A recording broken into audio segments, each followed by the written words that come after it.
ఈరోజు KL story world అనే సరికొత్త కథల ప్రపంచంలోకి ప్రయాణిద్దాం. అద్భుతమైన ఈ విశ్లేషణను మొదలు పెడదామా? కథల మాయలోకి, సాహసాల ప్రపంచంలోకి. అబ్బా, ఈ మాటలు వింటుంటేనే తెలియని ఉత్సాహం ఉరకలేస్తోంది కదూ. రాజులు, రాణులు, మాయాజాలాలతో నిండిన పాతకాలపు స్వర్ణయుగంలోకి మనందరికీ స్వాగతం. నమస్తే. ఈరోజు మనం ఒక అద్భుతమైన స్టోరీ గురించి మాట్లాడుకుందాం. రైల్వే స్టేషన్లో అడుక్కునే ఒక సాధారణ బిచ్చగాడి కథ. నిజానికి మనలాంటి యంగ్ ప్రొఫెషనల్స్ అందరికీ కెరీర్ ప్లానింగ్ నేర్పించే ఒక పవర్ఫుల్ ప్లేబుక్ లాగా ఎలా మారుతుందో ఈ ఎక్స్ప్లెయినర్ ద్వారా డీకోడ్ చేద్దాం. ఒక మెంటోర్గా నా అనుభవం నుంచి చెబుతున్నాను, ఇందులో ఉన్న లెసన్స్ నిజంగా చాలా వాల్యుబుల్. అసలు ఒక్క నిమిషం ఆలోచించండి. చేతిలో చిల్లిగవ్వ కూడా లేని, ఎలాంటి రీసోర్సెస్ లేని ఒక వ్యక్తి కార్పొరేట్ లేదా ప్రొఫెషనల్ ప్రపంచంలో అంతలా వాల్యూ ఎలా క్రియేట్ చేయగలడు? మనం కూడా చాలాసార్లు కెరియర్ను జీరో నుంచే స్టార్ట్ చేస్తుంటాం కదా. కానీ అవకాశాల కోసం జస్ట్ వెయిట్ చేయడం నుంచి ఆ ఆపర్చునిటీస్ను మనమే స్వయంగా ఎలా క్రియేట్ చేసుకోవచ్చు ఈ కథ ప్రాక్టికల్గా చూపిస్తుంది. రైట్, ఇప్పుడు అసలు పాయింట్కొద్దాం. ప్రొఫెషనల్ మైండ్ సెట్ షిఫ్ట్ అంటే ఆలోచనా విధానం మారడం. ఇక్కడ మన హీరో బిజినెస్ మోడల్ ఏంటి? కేవలం ప్రయాణికులు వేసే భిక్ష, వాళ్ల దయమీద ఆధారపడటం, అవునా? మరి ఆ స్టేజ్ నుంచి మైండ్ సెట్ ఎలా మారిందో ఇప్పుడు చూద్దాం. ఈ బిచ్చగాడు ఒక సక్సెస్ఫుల్ బిజినెస్ మ్యాన్గా మారడానికి మధ్యలో కరెక్ట్గా 3 కీలకమైన సంఘటనలు జరిగాయి. ఒక సూటు వేసుకున్న పెద్ద వ్యాపారవేత్తతో జరిగిన 3 మీటింగ్స్ చుట్టూ ఈ కథంతా తిరుగుతోంది. ఇక ఇందులో మొదటిది ద లా ఆఫ్ ఎక్స్చేంజ్, అంటే లావాదేవీల నియమం. వాళ్ల ఫస్ట్ మీటింగ్లో బిచ్చగాడు డబ్బులడిగినప్పుడు ఆ వ్యాపారవేత్త కొంచెం కఠినంగా అనిపించినా సరే మన ప్రొఫెషనల్ లైఫ్కి కావలసిన ఒక పచ్చి కార్పొరేట్ నిజాన్ని మొహమ్మీద చెప్పేశాడు. ఆ వ్యాపారి ఏమన్నాడంటే, చూడు, నేనొక వ్యాపారిని, నేను గివ్ అండ్ టేక్ మాత్రమే నమ్ముతాను. నువ్వు నాకేదైనా ఇవ్వగలిగితేనే నేను నీకు తిరిగి ఇవ్వగలను. ఎంత పవర్ఫుల్ స్టేట్మెంట్ కదా ఇది. సో ఇక్కడ మనం అర్థం చేసుకోవాల్సిన మెయిన్ పాయింట్ ఏంటంటే, నిజమైన ప్రొఫెషనల్స్ కేవలం ఆశించరు. ఏదైనా పొందాలంటే ముందుగా మనం వాల్యూ యాడ్ చేయాలి అనే బేసిక్ రూల్ వాళ్లకు బాగా తెలుసు. ఈ ఒక్క మాటతో 2 రకాల మైండ్ సెట్స్ మధ్యున్న తేడా ఎంత క్లియర్గా బయటపడిందో చూడండి. ఒకటేమో ప్యాసివ్ మైండ్ సెట్, అంటే ఎదుటి వాళ్ళకి ఏమీ ఇవ్వకుండా వాళ్ళ నుంచి ఆశించడం.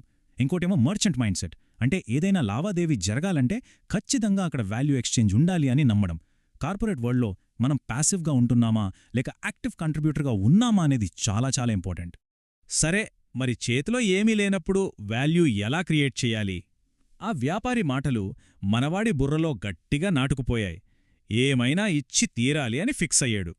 ఒక 3 రోజుల తర్వాత స్టేషన్ పక్కన ఎవరూ పట్టించుకోని అడవి పూలను చూసినప్పుడు మైండ్లో ఒక పెద్ద బల్బు వెలిగింది. ఇక్కడ మన హీరో చేసిన పర్ఫెక్ట్ బిజినెస్ పివోట్ ఏంటో తెలుసా? ఎవరు పట్టించుకుని ఫ్రీగా దొరికే ఒక రీసోర్స్ను, అంటే ఆ పువ్వులను ఐడెంటిఫై చేయడం, డబ్బులకు బదులుగా వాటిని ఆఫర్ చేయడం. చూసారా, ఊరికే అడగడం అనే స్టేజ్ నుంచి యాక్టివ్ ట్రేడింగ్ వైపు అడుగులేశాడు. ఫ్రీగా దొరికే వనరును కస్టమర్స్కి కావలసిన ప్రాడక్ట్గా మార్చేశాడు. అయితే ఇక్కడ మార్కెట్ డైనమిక్స్ ఎలా ఉంటాయో అతనికి వెంటనే అర్థమైపోయింది. సప్లై, డిమాండ్ కదా అసలు వాటా. జనాలకివ్వడానికి పూలున్నంతసేపు ఇన్కమ్ విపరీతంగా వచ్చింది. కాని ఆ సరుకు అయిపోగానే ఆ రోజుకి ఆదాయం కూడా ఆగిపోయింది. ఇక్కడే అసలైన ట్విస్ట్ ఉంది.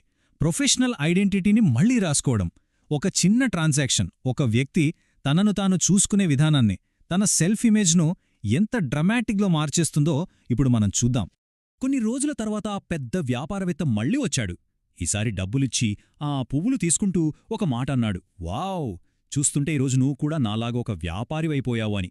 వినడానికి చిన్నమాటే కావచ్చు, కాని బయటి ప్రపంచం నుంచి, అందులోనూ ఒక సక్సెస్ఫుల్ పర్సన్ నుంచి వచ్చిన ఈ వాలిడేషన్ అతని ఐడెంటిటీని పూర్తిగా మార్చేసింది. దీన్నే ప్రొఫెషనల్ ఐడెంటిటీ అంటారు. ఆ మాట వినగానే మన వాడికి పిచ్చెక్కినంత పనయింది. ఆకాశం వైపు చూస్తూ, నేను బిచ్చగాణ్ణి కాదు, నేనొక వ్యాపారిని, నేను కూడా రిచ్ అవ్వగలను అని గట్టిగా అరిచాడు. చుట్టుపక్కల వాళ్ళంతా వీడికేదో పిచ్చెక్కిందనుకున్నారు. కాని తనను తాను చూసుకునే విధానం మారిన ఆ క్షణం అతని ప్రపంచాన్నే మార్చేసింది. ఇప్పుడు మనం లాస్ట్ సీన్కి, అంటే the power of self perception అనే సెక్షన్కొద్దాం. కట్ చేస్తే 6 నెలల తర్వాత ఒక రైల్లో ఆ 2 వ్యక్తులు మళ్లీ కలిశారు. కాని ఈసారి ఇద్దరు ఒకేలాంటి సూట్లో ఉన్నారు. ఇద్దరూ సమానులే. అసలది ఎలా సాధ్యమైంది? వ్యాపారాన్ని ఎలా స్కేలప్ చేశాడో ఇక్కడ మన మాజీ బిచ్చగాడు స్వయంగా వివరించాడు. ఆ స్టేషన్లో పూలమ్మగా వచ్చిన లాభాలను అలాగే ఉంచేసుకోకుండా వాటిని తిరిగి పెట్టుబడిగా పెట్టి మరింత సరుకు కొని ఒక చిన్న రైల్వే స్టేషన్ ముచ్చటను ఏకంగా ఒక పెద్ద ప్రాంతీయ పూల వ్యాపార సంస్థగా మార్చేశాడు. ఇక్కడ మార్కెట్ పట్ల అతని పర్సెప్షన్లో ఎంత భారీ మార్పు వచ్చిందో గమనించండి. జనాలు నా మీద జాలితో డబ్బులు వేస్తున్నారు అనే ఆ స్మాల్ మైండ్ సెట్ ఎప్పుడైతే పోయిందో, నా దగ్గరున్న మంచి ప్రాడక్ట్కి నేనిస్తున్న వాల్యూకి వాళ్ళు డబ్బులు చెల్లిస్తున్నారు అనే బిగ్ మైండ్ సెట్ ఎప్పుడైతే వచ్చిందో అప్పుడే అసలైన సక్సెస్ సాధ్యమైంది. సో ఇదంతా చూశాక ఏ యంగ్ ప్రొఫెషనల్ అయినా సరే నేర్చుకోవాల్సిన బేసిక్ లైఫ్ లెసన్స్ ఇవే. గివ్ అండ్ టేక్ అనేది మార్కెట్ యూనివర్సల్ లా. వాల్యూ కావాలంటే వాల్యూ ఇవ్వాలి. మన సెల్ఫ్ రెస్పెక్ట్ని ఎప్పుడూ కాపాడుకోవాలి. చిన్నగా ఆలోచిస్తే అక్కడే ఆగిపోతాం, పెద్దగా ఆలోచిస్తేనే ఎదుగుతాం. ఇది అక్షరాల నిజం. ఇక ముగించే ముందు మనల్ని మనం అడగాల్సిన ఒక ఇంపార్టెంట్ క్వశ్చన్: ఒక చిన్న మైండ్ సెట్తో మన సక్సెస్ను మనమే అడ్డుకుంటున్నామా, లేక వాల్యూను క్రియేట్ చేసే ప్రొఫెషనల్స్గా, మర్చెంట్స్గా మనల్ని మనం గుర్తించడానికి రెడీగా ఉన్నామా? ఒక ఎంట్రీ లెవెల్ జాబ్ నుంచి ఆ అల్టిమేట్ పీక్ ఆఫ్ సక్సెస్ను చేరుకోవడానికి మధ్యలో ఉన్న ఒకే ఒక్క అడ్డంకి మన ఇన్నర్ సెల్ఫ్ పర్సెప్షన్ మాత్రమే. ఆలోచించండి. ఈ స్టోరీ మీకు కొత్తగా ఆలోచించేందుకు ఒక స్పార్క్ ఇచ్చిందని ఆశిస్తున్నాను.